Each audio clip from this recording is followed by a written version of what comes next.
Hey, what's going on, Guardians? My name is the Black Link, and today we got part 2 of Luke Smith's Director's Cut, the state of the game for Destiny 2.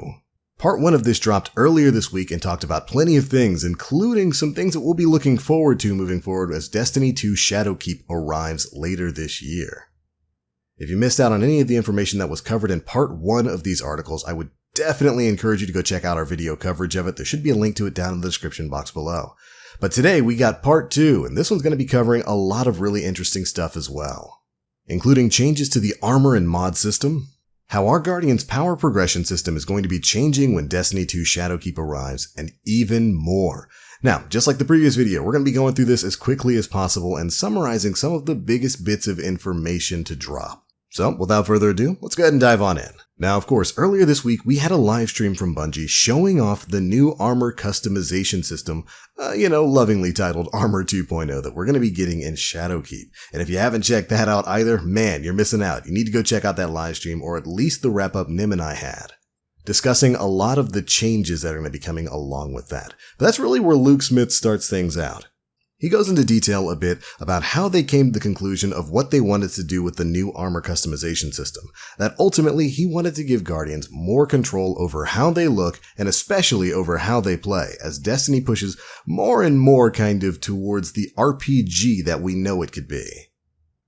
Now, a lot of what Luke talks about here is, of course, a rehash of what we learned earlier in the week, so we're going to skip over most of that. But he did take some time to focus on exactly what's going to be randomized on armor. As a quick rundown, basically when Shadowkeep comes out, new armor that's going to be dropping from sources within the game is basically going to be separated from the perk system. Armor's no longer going to have basic perks on it. Instead, here are the elements of armor that will be able to roll randomly once all this comes out. Elemental affinity rolls between solar, arc, and void. Armor's starting energy value can roll randomly as well, but they can all of course be leveled up to 10 like what we saw in the livestream. Then finally, stats all roll random values. These values are of course intellect, discipline, and strength returning from D1, and then of course the D2 base values of mobility, resilience, and recovery can all randomly roll on armor. So once you've gotten into the whole Armor 2.0 system, you started earning up your mods, you can start applying them to all the gear that you want however you want. It looks like the endgame is going to be trying to get the perfect stat rolls for your build. And of course we get a great screenshot here showing you exactly what this is going to look like when all of it goes live. And much like it was in D1, these stats are going to be broken up into 10 different tiers. Basically every 10 points you get, you go up a tier. And of course the higher the points you have, the higher the tier you reach, the faster you're going to be getting your abilities back, or the more pronounced those abilities are going to be. Which is awesome. I already love the idea of being able to create my own roles on the gear that I want to wear. But I also think the fact that there's still a chase there, the fact that you still can grind out for the perfect role, maybe you just want a bit more intellect on your role. That carrot on the stick for perfect gear sets is still going to be there when all of this goes live.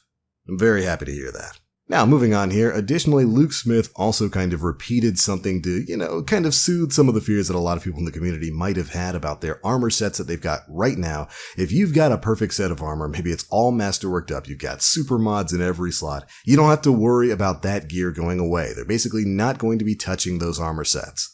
None of your current gear or mods are going to be deprecated when this new system comes out. Instead, they want to let you use the stuff that you've got and then slowly make your own way into Armor 2.0 rather than taking all the goodies you've got right when Shadowkeep comes out and then forcing you into the new system. Which is fantastic for all of you out there who grinded to get that perfect set of armor, whether you like PvP or PvE. It's great that you're going to be able to hold on to your preferred sets moving forward. But alright, moving on from there, we got into a massive post about the pursuit of power in Destiny 2. We're going to be seeing some major changes to the way Guardians are earning power within the game. Luke states here that their target is to reduce the overall number of powerful sources in the game and bring it back down to a level closer to what we had at the start of Forsaken.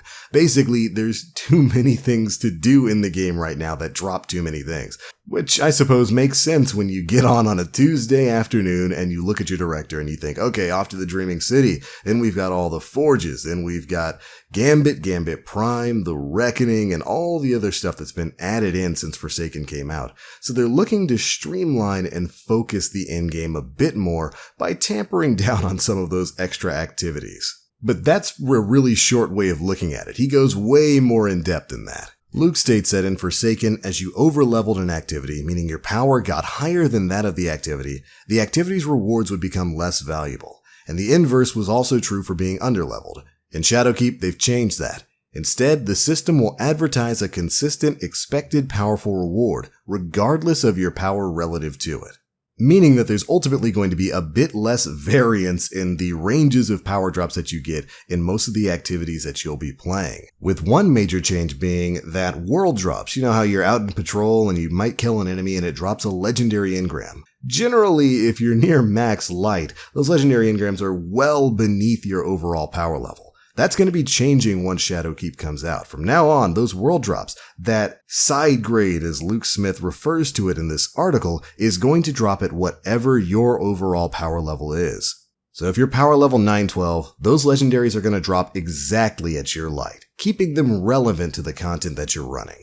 But that's not the only thing that's changing. Prime engrams are also going to be seeing some major changes as well. They'll begin dropping once you hit power level 900, and you'll accumulate charges for them as you make your way from 750 to 900. They've also increased the number of prime engrams you can earn in a given week and rebalanced the value of each one to account for the increase in volume. So basically, prime engrams are going to become an in-game thing. Once you hit power level 900, that's when you'll start seeing those again. Additionally, the base level of power for all players is dramatically changing when Shadowkeep drops. When Destiny New Light, which is of course the new free-to-play option for Destiny 2 containing the base game and all of the Year 1 DLC drops, they don't want new players to have to deal with playing hours upon hours upon hours of content before they can get to a relevant level to play with their friends who may have been on for a bit longer than that. You know, those people who are already 750 and are raring to go when Shadowkeep comes out. So, when the DLC drops, they're going to be raising everyone's base power to 750. Yeah, that's right. Every single item in the game, in your inventory or not, is being raised up to a power floor of 750 when Shadowkeep and New Light launch. This is going to work to create a more level playing field when Shadowkeep launches, so that everybody who's playing the game will have an opportunity to start it and play with their friends without having to do all that extra grinding. And yes, I can already hear some of you guys out there because I thought it myself. Yes, it's a handout for new players. We know how much you grinded to get to 750, but there are some really positive benefits here. For you more hardcore-minded Guardians out there, this means you can basically stop infusing gear right now. Start saving up those resources because you're going to need every last ounce of it once the armor system goes live. But overall, I can understand why they would make a decision like this. They tried this a few seasons ago, when they made the Power Surge mission they added a while back that would immediately bring players up to a relevant level to start some of the new content. They played with this idea a bit back then, and I was fully expecting them to do something like that again. But bringing everybody up to the current max light of 750? Well, like Luke says, that's definitely a free global burst of infusion for all players. So make sure you stop using those resources now. But anyways, continuing the trend of power talk from there, we get into the last really big revelations from Luke Smith in this, concerning the in-game grind. Power isn't just the biggest factor in the amount of damage we deal as players, it's also a sign of prestige. But when Shadowkeep comes out, Bungie's going to be changing up the way they kind of pursue that in-game prestige a bit, and one of the ways they're going to be doing that is with seasonal artifacts.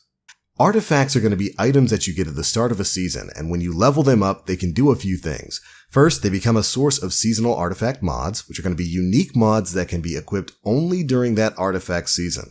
This is something that was brought up in the Vidoc that revealed Shadowkeep a month or so ago. Basically, they said that as you level these artifacts up, eventually, when you get these things maxed out, some of the perks on them are going to feel kind of exotic. And it's going to be the way that Bungie kind of gets around the whole difference of power between max light guardians and mid light guardians who don't have time to run raids and nightfalls and strikes and all that kind of stuff. And that's because these artifacts are also going to serve as a power bonus for players. And he goes on to explain that this bonus is not going to be applied to gear, nor does it increase the power of future drops, but instead increases the power of all of your characters. This is meant to give players who can't or don't want to play Pinnacle Activities a seasonal path to power. This way, even if a player doesn't play a raid, Iron Banner, or a new redacted activity, they can still have a high power value for the season. Leveling the artifact to raise your power is meant to be a seasonal character growth, and each season will have a new artifact with new mods to change how you play, and the power bonus will also reset. Meaning that these artifacts are going to be a new additional source of power that more hardcore in-game focused players will be able to utilize, but also players who don't have time to run raids will still be able to level up over the course of a season. Which ultimately, I guess to me, is kind of interesting. We're going to have to see exactly how this works as it moves forward, since it's still a little bit on the confusing side. But it feels kind of like a way to further democratize the power grind within Destiny 2 without taking away the benefit and the purpose of that in-game content, without, gutting your reasons for running the raids every single week. I'm very interested in learning more about this. But in addition to that, they're also going to be curating their list of powerful sources in the wild. Shadowkeep will also introduce Pinnacle power sources. These sources are the only way to earn gear drops above power level 950 in Season 8. Which on its own is already a major statement, seemingly confirming that we're going to be getting pretty close to that power level 1000 mark, as a lot of players out there definitely thought we were going to. But anyways, here's the mindset here. Pinnacle reward sites can award players power above 950. This is a way of reclaiming a little bit of the character power prestige that the initial D1 power climb created. If you inspect a player and see their gear is 960, you know they've done a bunch of Pinnacle activities. It's worth mentioning that as you raise your power via Pinnacle activities, other powerful reward sites will continue to drop powerful side grades. And this Guardians kind of marks a change in philosophy for the way power works in Destiny 2. As it is right now, you can basically play any content in the game.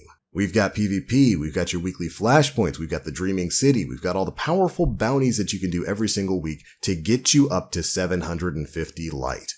And it's really kind of been this way since Destiny 2 initially came out, which is of course very different from the world we had in early Destiny 1, where the only way to get to max power was to run in-game content like Trials of Osiris, The Raid, or Iron Banner. And with this, it seems like Bungie's more so moving back to that old MMO style of system. It looks like you'll be able to get in-game adjacent. You'll be able to get up to around 950 power without doing that in-game content. But if you want to get beyond that cap, you're going to have to dive into some of these new Pinnacle reward sources that we'll be getting in Shadowkeep.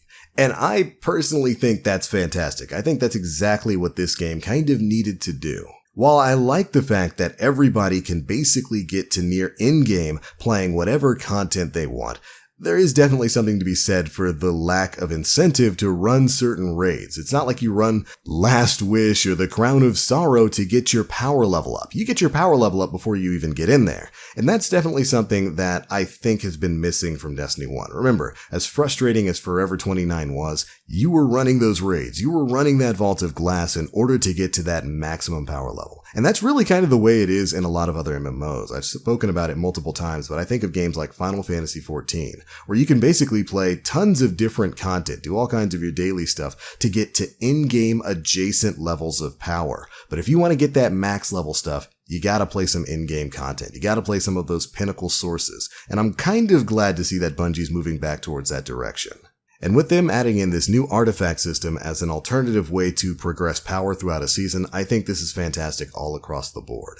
And of course, as Luke mentioned there, as your light level's going up, your world drops are going to be at whatever your power level is. So no more disappointing drops that are going to be 20 to 30 light underneath what you are. Very happy to see that that's changing moving forward. But there we go, Guardians. That's pretty much it for all of the biggest bits of information that we got from this blog post. And I don't even know if I should really say that because there's so much. This is so chock full of great information that you really have to go and read the whole thing for yourself when you've got some free time. There is, of course, a link to it down in the description box below. But actually, there is one more thing to talk about.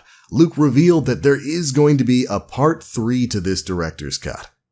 And this time around, it's going to focus on the action part of the MMO action game. This issue right here, part 2, focused a lot on the RPG aspect, the power grind. But next time, it's going to be focused a lot more on the action. Think combat and PvP with a bonus section to the evolving world coming to Destiny this fall. Cannot wait to learn more about that. It should be dropping sometime tomorrow. So of course, we'll be having a rundown of it right here on the channel. But alright, that's it for this one, Guardians. Thank you all so much for tuning in. Those are my thoughts. Be sure to leave me yours down in the comment section below. Have you read Part 1 and Part 2? What are you expecting from Part 3? Be sure to let me know. If you enjoyed the video, feel free to drop a like, make sure you subscribe, and hit that notification bell to stay up to date with all the latest stuff we're putting out. But I'm out for now. Thanks so much for watching. And as always, I am the Black Link. You Guardians, stay frosty.